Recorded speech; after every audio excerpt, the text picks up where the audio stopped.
Start.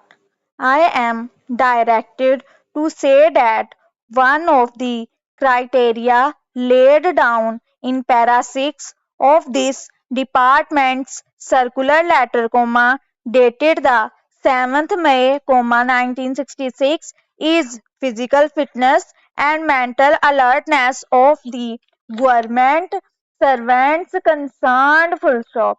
An issue has been raised as to how it should be determined, full stop.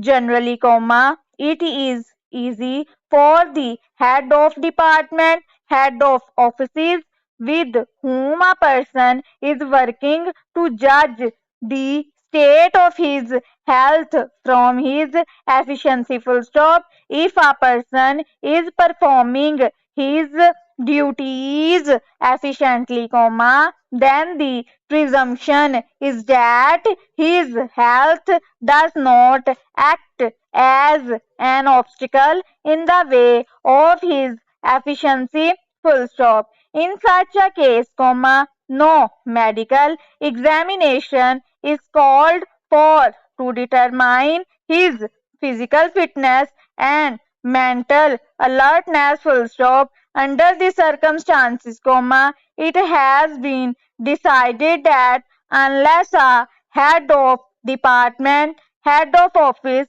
has any doubt about the physical fitness and mental alertness of a government servant, his case should be referred to a standing medical board, which is consulted at the time of recruitment to a post held by him, full stop.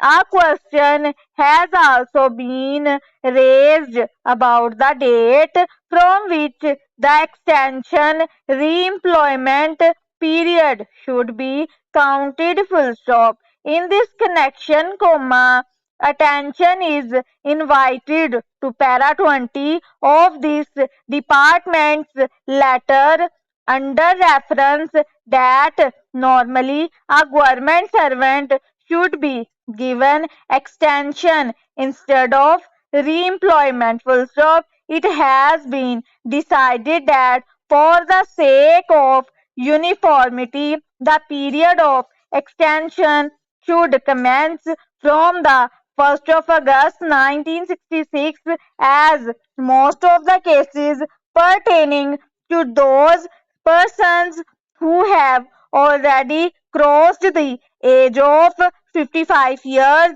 will be finished before this date, full stop. But if a case is not decided by this date, then the competent authority should fix a suitable date prior to the 30th September 1966, full stop. Similar action will be taken in the cases of re-employment, full stop. In the case of those government servants who have not completed 55 years of age, the period of extension shall commence from the date a person will attain the age of 55 years, full stop.